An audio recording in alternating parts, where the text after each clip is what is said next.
Hi friends, welcome back to my channel. ఈరోజు మీకు ఈ సీరియల్లో ఏం జరిగిందో తెలుసుకోవాలి అనుకుంటున్నారా? అయితే వెంటనే మనం సీరియల్లోకి వెళ్ళిపోదాం. ఇక అవని చక్రధర్ ఇద్దరి ప్రేమని చూసి పల్లవి అయితే కోపంతో రగిలిపోతుంది. వాళ్ళిద్దరిని విడగొట్టాలి అంటే చావుతో కాదు, తెలివితో దెబ్బ కొట్టాలి అంటూ ఇక పల్లవి అయితే ఆలోచనలో పడుతుంది. ఇక ఎలా అయినా సరే చక్రధర్ నుంచి అవనిని విడతీయడం కోసం ఇక పల్లవి అయితే ఒక పెద్ద ప్లానే వేస్తుంది. ఇంకా ఇది ఇలా ఉండగా ఇక్కడ చూస్తే అక్షయ్ అయితే ఇక తను పెట్టిన బిజినెస్లో అంచెలంచెలుగా ఎదుగుతూ ఇక చాలా అంటే చాలా సెటిల్ అవుతూ ఉంటాడు.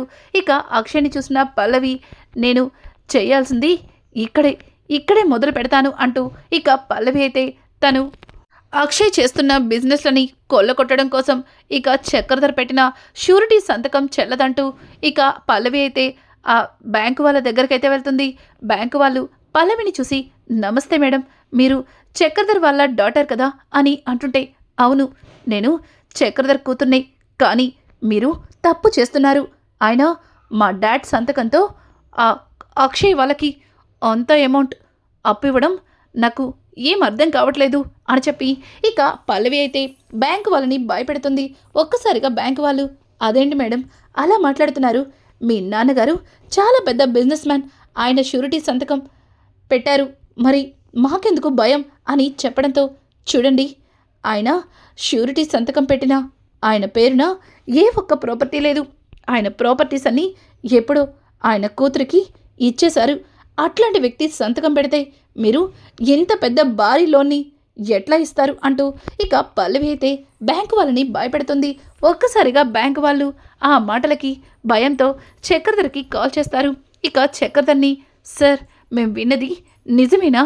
అసలు మీకు ఎటువంటి ప్రాపర్టీ లేదంట కదా అని చెప్పడంతో ఒక్కసారిగా చక్రధర్ ఎవరన్నారు అని అడుగుతూ ఉంటే, చూడండి సార్, మీ పేరు మీద ఒక్క ప్రాపర్టీ కూడా లేదు, మీ ఆస్తి మొత్తాన్ని మీ కూతురైన అవని గారికి ఇచ్చేసినట్టుగా వీళ్ళమ్మ రాశారు, మరి మీ సంతకం ఇప్పుడు ఎలా చెల్లుతుందనుకుంటున్నారు అని చెప్పి ఇక బ్యాంకు వాళ్ళైతే చక్రధర్కి చెప్పడంతో, చక్రధర్ చూడండి, అసలు మీరు ఎందుకు ఫోన్ చేసినట్టు, ఇదంతా మీకు ఎవరు చెప్పారు అని అంటుంటే, చూడండి సార్, మీ మాట నమ్మి మేము భారీ అమౌంట్ని అక్షయ్ వాళ్ళకి లోన్ కింద ఇచ్చాం. ఇప్పుడు ఈ విషయం కనుక మా పై అధికారులకు తెలిస్తే మా ఉద్యోగాలు పోతాయంటూ ఇక వాళ్ళైతే కాల్ కట్ చేసి అక్షయ్ ఇంటికి అయితే వస్తారు. ఒక్కసారిగా బ్యాంక్ వాళ్ళని చూసిన అవని, నమస్తే అండి, ఇలా వచ్చారు అని అంటుంటే ఇక ఇంతలో అక్షయ్ అలాగే శ్రీకర్, కమల్ కూడా అక్కడికి వస్తారు. వాళ్ళ ముగ్గురు కూడా బ్యాంకు వాళ్ళని చూసి, అదేంటి సార్ మీరు ఇప్పుడొచ్చారు, ఏమైంది, ఏదైనా ప్రాబ్లమా అని అడుగుతుంటే, చూడండి అక్షయ్ గారు, చక్రధర్ గారు షూరిటీ సంతకం పెడతానంటేనే మీకు అంత అమౌంట్ లోన్ కింద శాంక్షన్ అయింది, కానీ ఇప్పుడు ఆయన పేరు మీద ఒక్క ఆస్తి కూడా లేదు, మరి అట్లాంటి వ్యక్తి షూరిటీ సంతకం చెల్లదు, దయచేసి మీకు ఇచ్చిన లోన్ని వాపస్గా తిరిగి బ్యాంకు కట్టేయాలి అని చెప్పడంతో ఒక్కసారిగా అక్షయ్ కోపంతో రగిలిపోతాడు. ఏం మాట్లాడుతున్నారు, ఉన్న పలంగా అంత అమౌంట్ ఇప్పటికిప్పుడంటే ఎలా కడతాం, అయినా మీరు అంతా మాట్లాడుకున్నాకే కదా ఈ లోన్ ఇచ్చారు, మీరిచ్చిన అమౌంట్ మొత్తం మేము ఆల్రెడీ సైట్ మీద పెట్టుబడి పెట్టేశామంటూ ఇక అక్షయ్ మాట్లాడుతూ ఉంటే బ్యాంకు వాళ్ళైతే నానా గొడవ చేస్తారు. ఇక ఏం చేయాలో అర్థం కాక అవని వాళ్ళతో మాట్లాడుతూ, చూడండి కాస్త ఓపిక పట్టండి, ఇంకొద్ది రోజుల్లో మా ప్రాపర్టీస్ అన్నీ మా హ్యాండ్ ఓవర్లోకి వస్తాయి, తర్వాత మీరు చెప్పినట్టుగానే మీకు బ్యాంకు కట్టవలసినంత అమౌంట్ కట్టేస్తాము అంటూ అవని అయితే వాళ్ళని ఎంతగానో ప్రాధేయపడుతుంది. కానీ బ్యాంకు వాళ్ళు మాత్రం అస్సలు వినిపించుకోరు. ఇక కమల్ అయితే వాళ్ళతో గొడవ పడుతూ, ఏంటి ఏం చేస్తారు, మీరే కదా మేం వద్దన్నా సరే కోరి మరి ఇంటికి వచ్చి ఇస్తా అన్నారు, ఇప్పుడు ఉన్న పలంగా కట్టమంటే ఎక్కడి నుంచి తీసుకొచ్చి కడతాం అంటూ ఇక కమల్ అయితే నానా గొడవ చేస్తుంటాడు. పల్లవి అయితే తెగ సంబరపడిపోతుంది. ఇంకా చక్రధర్ అక్కడికి కంగారుగా వచ్చి, చూడండి మీరిక్కడ గొడవ చేయటం ఏమాత్రం బాగాలేదు, మీరన్నట్టుగానే నా ఏవదాస్తి నా కూతురు పేరు మీద వీళ్ళ అమ్మ రాశారు, తను మీకు షూరిటీ సంతకం పెడితే సరిపోతుంది కదా అని అంటుంటే ఒక్కసారిగా పల్లవికి దిమ్మ తిరిగిపోతుంది. ఇంతవరకు కూడా ఎవరికీ తెలియని నిజాన్ని చక్రధర్ అందరి ముందు బయట పెట్టబోతున్నాడు. యావదాస్తి అవని పేరు మీద ఉందన్న సంగతి ఇక అందరికీ తెలిసిపోతుందని పల్లవి భయపడుతూ ఇక అక్కడికి వచ్చి, చూడండి డాడ్, వాళ్ళతో నేను మాట్లాడతాను. చూడండి, మీరు మా డాడ్ సంతకాన్ని చెల్లదు అంటున్నారు, కానీ మా డాడ్ ఎంత పెద్ద బిజినెస్ మ్యానో మీకు తెలుసు కదా. మరి ఆయన్ని ఇలా అందరిలో అవమానించడం ఏమాత్రం కూడా బాగాలేదు. ఆయన ఉన్న పలంగా అంత అమౌంట్ కట్టమంటే మా వాళ్ళు కూడా ఎలా కడతారు? మీ అమౌంట్ని కొద్ది రోజుల్లో మొత్తం క్లియర్ చేస్తారు, ముందు ఇక్కడి నుంచి వెళ్ళండి అంటూ ఇక పల్లవి అయితే బ్యాంక్ వాళ్ళకి చెప్పడంతో ఇక బ్యాంక్ వాళ్ళు, అదేంటి మీరే కదా వచ్చి దీని గురించి మాలో లేనిపోని అనుమానాలు లేపారు అంటూ ఇక బ్యాంక్ వాళ్ళైతే పల్లవిని అడగడంతో ఒక్కసారిగా అందరూ షాక్ అయిపోతారు. ఇక కమల్ అయితే ఏమంటున్నారు, దీనికి కారణం పల్లవినా అని అడుగుతూ ఉంటే ఇక పల్లవి, బావా అది కాదు బావా, కాస్త నువ్వు ఆగు. చూడండి, మీరు తప్పించుకోవడం కోసం నా మీద వేస్తున్నారా? ఆయన మిమ్మల్ని కలిసి ఇలా మా ఇంటి మీదకే గొడవకి రమ్మని నేనెందుకు చెప్తాను? వెళ్ళండి ఇక్కడి నుంచి, మిమ్మల్ని చూస్తుంటేనే నాకు తేడాగా ఉంది అంటూ ఇక పల్లవి అయితే వాళ్ళ మీద అదాట్ చేసి అక్కడి నుంచి పంపించేస్తుంది. ఇక వాళ్ళైతే ఏంటో ఇంట్లో గోల, ఈ ఇంట్లో వాళ్ళు చాలా విచిత్రంగా ఉన్నారు, అనవసరంగా వీళ్ళకి లోన్ ఇచ్చి మనం ఇరుక్కుంటున్నట్టున్నాం అని చెప్పి ఇక వాళ్ళైతే మాట్లాడుకుంటూ ఉండగా పక్కన ఉన్న వ్యక్తి, రేయ్ వాళ్ళు బ్యాంకుకి లోన్ కరెక్ట్గా కట్టకపోతే అప్పుడు చూసుకుందాం అంటూ ఇక వాళ్ళైతే అక్కడి నుంచి వెళ్ళిపోతారు. ఇక అవని అయితే పల్లవి దగ్గరకు వచ్చి, చూడు ఇదంతా నువ్వే చేసావని నాకు అనిపిస్తుంది అని అంటుంటే ఇక వెంటనే పల్లవి, అదేంటక్క అలా మాట్లాడుతున్నావు? వాళ్ళేదో మాట్లాడారని నువ్వు నన్ను అనుమానిస్తున్నావా? ఒకవేళ నేనే వాళ్ళని రెచ్చగొట్టి ఇక్కడికి పంపించి ఉంటే వాళ్ళు మీ అందరి ముందు గట్టిగా చెప్పుండేవారు. నేనలా అడిగేసరికి వాళ్ళు ఒక్క మాట కూడా మాట్లాడలేదు, విన్నారు కదా అని అంటుంటే ఇక చక్రధర్, ఆయన దీనంతటికి కారణం నేనే కదా, నా షూరిటీ సంతకం చెల్లదన్నప్పుడు అవని పెడితే సరిపోతుంది కదా అని అంటుంటే అందరూ కూడా ఆశ్చర్యంగా చూస్తారు. ఇక అక్షయ్తే ఏమంటున్నారు, అవని షూరిటీ సంతకం పెట్టడమేంటి అని అంటుంటే, అది బావగారు మరేం లేదు అక్క, ఈ ఇంటికి పెద్ద కోడలు, అలాగే మా నాన్నగారికి కూడా తనే పెద్ద కూతురు కదా, అందుకే డాడ్ అలా అంటున్నట్టున్నారు అని చెప్పి ఇక పల్లవి అయితే చక్రధర్ని చెప్పనివ్వకుండా ఇక తను మధ్యలో కలగజేసుకుని మాట్లాడుతూ ఉంటుంది. కానీ చక్రధర్, నువ్వు వాగు బేబీ అంటూ పల్లవిని పక్కకు తోసి, అవును అవును అల్లుడు గారు, ఎందుకంటే నా ఏవదస్తి అవని పేరు మీద వీల్నామని నేను ఎప్పుడో రాశాను అని చెప్పడంతో ఒక్కసారిగా అందరూ షాక్ అవుతారు. ఇక అవని అయితే, ఏం మాట్లాడుతున్నారు నాన్న, మీ ఆస్తి మొత్తం నా పేరు మీద రాశారా అని అంటుంటే, అవును అవును అవని, నేను మరో పెళ్లి చేసుకున్నాను. ఆ పెళ్లి గురించి మీ అమ్మ ఎక్కడ కూడా నిజం బయట పెట్టకూడదని నేను సంపాదించిన ఆస్తి మొత్తం నా పిల్లలైన నువ్వు భరతులకి చెందేలాగా వీళ్ళమని రాశాను అని చెప్పి ఇక చక్రధర్ అయితే అవనితో చెప్పడంతో ఒక్కసారిగా అవని షాక్ అయిపోతుంది. చూడండి నాన్న, మేం కోరుకుంది మీ ప్రేమని, అలాగే మీతో మాకున్న బంధాన్ని, అంతేగాని ఇలా ఆస్తులు అంతస్తులు కాదు. పల్లవి, ఎన్ని రోజుల నుంచి నీలో ఎందుకు మార్పు రాలేదో నాకిప్పుడు అర్థమైంది. చూడు, నాన్న సంపాదించిన ఆస్తిలో నాకు చిల్లి గవ్వ అక్కర్లేదు, మొత్తం మొత్తం నువ్వే ఉంచుకో. చూడు, నువ్వు మారితే చాలు అంటూ ఇక అవని అయితే పల్లవికి చెప్పి అక్కడి నుంచి లోపలికి వెళ్ళిపోతుంది. ఇక పల్లవి చక్రధర్ వైపు కోపంగా చూస్తుంటే, చక్రధర్, చూసావుగా బేబీ, నా పెద్ద కూతురు ఎలా మాట్లాడిందో. ఎందుకు బేబీ, ఎందుకు ఇంకా ఈ పగలు పంతాలు అంటూ ఏం సాధిస్తావు? అవని చెప్పినట్టుగా నువ్వు కూడా మారిపో, మనం అందరం కలిసి సంతోషంగా ఉండొచ్చు అని అంటూ ఉంటే ఇక పల్లవి అయితే చక్రధర్తో, చూడండి డాడ్, నేను నేను మారతాను, కానీ ఇప్పుడు కాదు, నేను అనుకున్నది పూర్తయినాక అంటూ ఇక పల్లవి కూడా లోపలికి వెళ్ళిపోతుంది. చక్రధర్ అయితే, అసలు పల్లవి ఏం చేస్తుంది, పల్లవి ఏం చేయాలనుకుంటుంది నాకు అర్థం కావట్లేదే. 30 ఏళ్ళుగా నేను దాచిన ఈ గతాన్ని అవనితో చెప్తే ఇప్పుడు అవని అర్థం చేసుకుంటుందా? ఒకవేళ అర్థం చేసుకుని తన చెల్లెలతో ఎప్పట్లాగే సంతోషంగా ఉండగలుగుతుందా అని చెప్పి ఇక చక్రధర్ ఆలోచిస్తూ ఉంటాడు. ఇంతలో అవని లోపల నుంచి కాఫీ తీసుకొచ్చి నాన్న అంటూ చక్రధర్ చేతిలో పెడుతుంది. ఇక చక్రధర్ అయితే, అమ్మా అవని, నాకిప్పుడు కాఫీ ఏమొద్దు, కాస్త నీతో మాట్లాడాలి. మనం ఎక్కడైనా గుడి దగ్గర కలుద్దామా అని చెప్పడంతో ఇక అవని కూడా చక్రధర్ మాటలకి సరే అని ఒప్పుకుంటుంది. ఇక చక్రధర్ అన్నట్టుగా అవని చక్రధర్ని కలవడానికి గుడి దగ్గరకైతే వెళ్తుంది. ఇది ఇలా ఉండగా ఇక్కడ చూస్తే రాజేశ్వరి అయితే ఇంట్లో జరుగుతున్న గొడవలకి తన మనసేమీ బాగోక ఇక పెద్దావిడతో, అమ్మా, ఇంట్లోనే ఉంటే పదే పదే నా భర్త నాకు చేసిన మోసాలే గుర్తొస్తున్నాయి. నాకు నాకు గుడికి వెళ్ళాలని ఉంది అని చెప్పి ఇక రాజేశ్వరి కూడా పెద్దావిడతో చెప్పడంతో పెద్దావిడ, సరే రాజేశ్వరి, కానీ నీతో పాటు నేనిప్పుడు గుడికి రాలేను, నువ్వు డ్రైవర్ని తీసుకుని వెళ్ళు అని చెప్పడంతో సరే అమ్మా అంటూ ఇక రాజేశ్వరి కూడా గుడికి బయలుదేరుతుంది. ఇక అవని అయితే చక్రధర్ కోసం ఎదురు చూస్తూ ఉండగా ఇక చక్రధర్ రానే వస్తాడు. చక్రధర్ని చూసిన అవని, నాన్న నాతో మాట్లాడాలి అన్నారు, పైగా నన్ను ఒంటరిగా గుడి దగ్గర కలవాలి అన్నారు, ఎందుకు అని అడగడంతో చెప్తానమ్మా చెప్తాను, కానీ ఇక్కడ కాదు, పదమ్మా అంటూ ఇక ఒక ప్లేస్లో కూర్చుని చక్రధర్ అవనితో, చూడమ్మా, ఈ విషయాన్ని నువ్వు ఎలా తీసుకుంటావో నాకైతే తెలీదు, కానీ ఈ నిజాన్ని నీతో చెప్పకుండా మాత్రం ఉండలేను.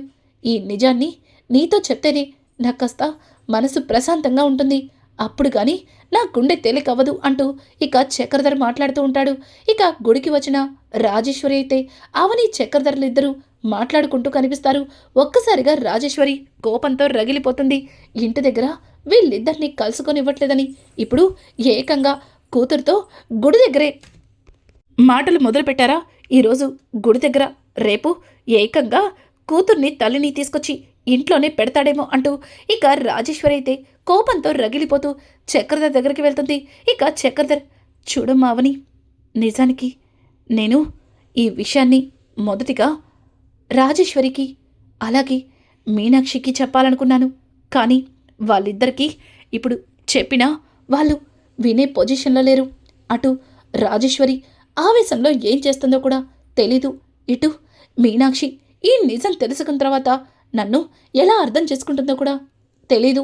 అందుకే ఈ నిజాన్ని మొదటిగా నీతో చెప్పాలి అనుకుంటున్నాను అని చెప్పి ఇక చక్రధర్ అయితే అవనితో చెప్పడంతో ఒక్కసారిగా ఆవేశంగా వెళ్ళిన రాజేశ్వరి అక్కడే ఆగిపోతుంది. వాళ్ళు ఏం మాట్లాడుకుంటున్నారో ఇక దూరం నుంచి వింటూ ఉంటుంది.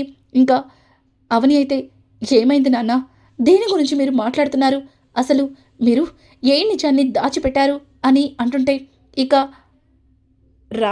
చక్రధర్ అయితే, చూడు అవని, మీ పిన్ని రాజేశ్వరికి చాలాసార్లు పిల్లలు పుట్టి కూడా బ్రతకలేదు. తను పిల్లల కోసం ఎంతగానో పరితపించిపోయింది. అలాగే వాళ్ళ నాన్నగారు రాజేశ్వరికి, అలాగే మీ మావయ్య గారు రాజేంద్ర బావగారికి ఇద్దరికి పిల్లలు పుట్టాకే ఆస్తికి హక్కుదారులవుతారని వీలునామా రాశారు. మీ మావయ్య గారికి 3 పిల్లలు పుట్టారు, కానీ నాకు మాత్రం పిల్లలు కలుగుతున్నా వాళ్ళు ఏదో ఒక రకంగా చనిపోతున్నారు. ఇక చివరికి మీ అత్తయ్య కూడా, మీ పిన్ని కూడా ఈ విషయంలో బాగా బాధపడింది. నాకు పుట్టిన పిల్లలు పుట్టినట్టే చచ్చిపోతున్నారని మీ పిన్ని చాలా కుమిలిపోయింది. తన బాధని చూడలేక, తనని బాధ పెట్టలేక, ఆస్తి మీద ఉన్న వ్యామోహంతో తను పురిట్లో చంపుకున్న బిడ్డకి బదులు పల్లవిని తీసుకొచ్చి మీ పిన్ని దగ్గర వేశాను. మీ పిన్ని తన కన్న కూతురని పల్లవిని దగ్గరికి తీసుకుని ఎంతో అల్లారు ముద్దుగా పెంచుకుంది. పల్లవి వచ్చిన తర్వాతే ఆస్తి మొత్తం నా సొంతమైందని నేను కూడా పల్లవినెప్పుడు అనాథలా చూడలేదు. నా కన్న కూతురుగానే చూశాను, కానీ మొదటి నుంచి కూడా తనని పంతాలు ప్రతీకారాలు అంటూ తన మనసు మార్చి తనని చాలా బాధ పెట్టాను అని చెప్పి ఇక చక్రధర్ మాట్లాడుతూ ఉంటే ఆ మాటలకి అవని, నాన్న, మీరు చాలా మంచి పని చేశారు. ఇంత మంచి పని చేసి ఈ నిజాన్ని ఇప్పుడు నాతో చెప్పడంలో దానికి కారణమేంటో నాకు అర్థం కావట్లేదు అని అంటుంటే, అంటే ఎన్ని రోజుల నుంచి నేను పల్లవి యొక్క అనాథ అనుకున్నాను, కానీ ఈ మధ్య తెలిసింది పల్లవి కన్న తల్లి ఎవరో కాదు, మీ అమ్మ మీనాక్షి అని చెప్పడంతో ఒక్కసారిగా అవనికి దిమ్మ తిరిగిపోతుంది. ఏం మాట్లాడుతున్నారు నాన్న అని అంటుంటే, నీకు భరత్కి మధ్యలో పుట్టిన పల్లవిని నేను డబ్బు కోసం, ఆస్తి కోసం నర్సుకి డబ్బిచ్చి బిడ్డని తెప్పించాను. ఆ నర్సు కూడా డబ్బు కోసం చచ్చిన బిడ్డని మీ అమ్మ పక్కన వేసి పల్లవిని నా చేతిలో పెట్టింది. పల్లవి నా కన్న కూతురే, అనాథ కాదు. పైగా తను మీనాక్షి కూతురు. ఆ విషయాన్ని రాజేశ్వరికి చెప్దామా అంటే తను ఈ విషయాన్ని ఎలా తీసుకుంటుందో తెలీదు. అలాగే తన కూతుర్ని దూరం చేశానని మీ అమ్మ మళ్ళీ నా మీద కోపాన్ని చూపిస్తే ఈ గుండె తట్టుకోలేదు. అందుకే ఈ విషయాన్ని నీతో చెప్పాలనుకుంటున్నాను. చూడమ్మా, పల్లవి కూడా నీ సొంత చెల్లెలే. తను అలా ఉండడానికి కారణం కూడా నేనే. చిన్నప్పటి నుంచి తనకి ఏనాడు ఒక్క మంచి మాట చెప్పలేదు. అందుకేనేమో నా కూతురలా తయారైంది. నువ్వే పల్లవిని ఎలాగో ఒకలా మార్చాలి, తనని మళ్ళీ మంచిదారిలో నడిపించాలి అంటూ ఇక చక్రధర అయితే అవనితో మాట్లాడుతూ, చూడమ్మా అవని, మీ మావయ్య గారిని చంపాలని ప్రయత్నించింది. పల్లవి అన్న నిజాన్ని ఎట్టి పరిస్థితుల్లో నువ్వు ఎవ్వరికీ చెప్పకూడదు.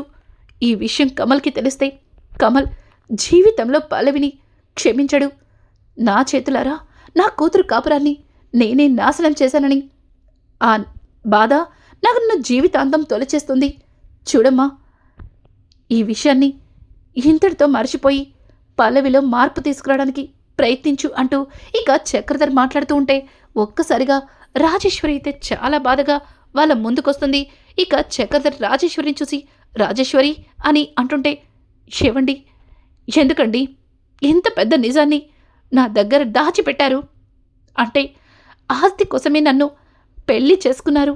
చివరికి ఆస్తి కోసమే మీ మొదటి భార్య దగ్గర నుంచి బిడ్డని తీసుకొచ్చి నా బిడ్డగా నా దగ్గర చేర్చారు. అంటే ఒక పెళ్ళే కాదు, పిల్లల విషయంలో కూడా నన్ను మోసం చేస్తారా అని చెప్పి ఇక రాజేశ్వరి అయితే చాలా బాధపడుతుంది. ఇక అవని అయితే, పిన్ని, మీరు నాన్నని సరిగా అర్థం చేసుకోవట్లేదు అని అంటుంటే, అవును, నేను మీ నాన్నని అర్థం చేసుకోలేదు. మీ నాన్న నన్ను చేసిన మోసం మాత్రం నీకు అర్థం కావట్లేదా అని చెప్పి ఇక రాజేశ్వరి అయితే అవనిని అడుగుతూ ఉంటే, చూడండి పిన్ని, నాన్న మిమ్మల్ని మోసం చేశారు, కానీ ఏ రోజు కూడా మిమ్మల్ని బాధ పెట్టాలి అనుకోలేదు. మీకోసం మా అమ్మని అలాగే మమ్మల్ని దూరం పెట్టారు. మీకు ఏ రోజు కూడా కష్టం కలిగించకూడదని, మీకు పిల్లలు లేకపోయినా పిల్లలు ఉన్నారని పల్లవిని తీసుకొచ్చి మీ దగ్గర చేర్చారు. ఇప్పుడు కూడా మీరు నాన్న మీద ఉన్న కోపంతో ఎట్లాంటి నిర్ణయం తీసుకుంటారని అనుక్షణం మీ గురించి ఆలోచిస్తున్నారు. ప్లీజ్ పిన్ని, అర్థం చేసుకోండి అంటూ ఇక అవని అయితే రాజేశ్వరికి నచ్చ చెప్తుంది. రాజేశ్వరి అవని మాటలకి ఇంకా మౌనంగా ఉండిపోతుంది. చక్రధర్ అయితే, చూడు రాజేశ్వరి, నేను తప్పు చేశాను, కానీ ఏ రోజు కూడా నిన్ను బాధ పెట్టాలని అనుకోలేదు. నన్ను అర్థం చేసుకో అంటూ ఇక రాజేశ్వరి చేతులు పట్టుకోవడంతో రాజేశ్వరి కూడా మౌనంగా ఉండిపోతుంది. ఇక రాజేశ్వరి అయితే అవని దగ్గరకు వచ్చి, చూడమ్మా అవని, మీ నాన్న చేసిన తప్పులకి మిమ్మల్ని ఎన్నో మాటలన్నాను, ఎంతో నిందించాను, నన్ను క్షమించు అంటూ ఇక రాజేశ్వరి అయితే అవనికి క్షమాపణలు చెప్తుంది. ఇది ఇలా ఉండగా ఇక పల్లవి అయితే అవనిని చంపాలని పెద్ద ప్లానే చేస్తుంది. ఇక తను అనుకున్నట్టుగా కొంతమంది రౌడీలతో అవనిని చంపమని పురమాయిస్తుంది. ఇక అవని కంటే ముందుగా అవని వాళ్ళ అమ్మని అలాగే భరత్ని కూడా మాయం చేయాలి. వీళ్ళ వల్లే మా నాన్న మాకు దూరం అయ్యాడు అని చెప్పి ఇక పల్లవి అయితే కోపంతో రగిలిపోతుంది. ఇంకా అవని చక్రధర్ని అలాగే రాజేశ్వరిని ఒక్కటి చేసి అక్కడి నుంచి కూడా ఇక ఇంటికి బయలుదేరుతుంది. చక్రధర్ అయితే, అమ్మా అవని, నేను నిన్ను డ్రాప్ చేస్తాను అని అంటుంటే, పర్వాలేదు నాన్న, నేను వెళ్తాను, మీరు పిన్ని గుడిలో కాసేపు కూర్చుని రండి అని అనుకుంటూ ఇక అవని అయితే ఇంటికి బయలుదేరుతుంది. ఇక అవని వస్తూ ఉండగా పల్లవి పురమాయించిన రౌడీలైతే అవనిని వెంట పడతారు. ఇక అవని అయితే వాళ్ళ నుంచి తప్పించుకొని పరుగులు తీస్తుండగా ఎదురుగుండా ఒక వ్యక్తి వచ్చి అవని కడుపులో కత్తితో పొడుస్తాడు. ఒక్కసారిగా అవని రక్తం మడుగులతో కింద పడిపోతుంది. ఇక ఇక్కడ మీనాక్షిని భరత్ని చంపమన్న రౌడీలైతే ఆ ఇంటిని చుట్టుముడతారు. ఇక పల్లవి చెప్పినట్టు మీనాక్షిని అలాగే భరత్ని కూడా చంపడానికి ప్రయత్నిస్తారు. కానీ మీనాక్షి అలాగే భరత్ వాళ్ళ నుంచి తప్పించుకుంటూ పరుగులు తీస్తూ ఉంటారు. కానీ ఆ రౌడీలకి చిక్కిపోయి పల్లవి అనుకున్నట్టుగానే మీనాక్షి భరత్ అలాగే అవనిల ముగ్గురిని కూడా తను వేసిన ప్లాన్ ప్రకారం ఇక ఆ రౌడీలైతే చంపేస్తారు. ఒక్కసారిగా ఇక పల్లవి నిజం తెలుసుకుని తెగ సంబరపడిపోతుంది. ఇంకా రానున్న ఎపిసోడ్స్లో పల్లవి చంపాలనుకున్న ఈ ముగ్గురు మళ్ళీ బతుకుతారా? అసలు ఈ కథ ఎలా మలుపు తిరగబోతుంది? రానున్న ఎపిసోడ్స్ మరింత ఇంట్రెస్టింగ్గా మారబోతున్నాయి. ఈ వీడియో మీకు నచ్చినట్టయితే లైక్ చేసి సబ్స్క్రైబ్ చేయడం మాత్రం మర్చిపోకండి. Thanks for watching.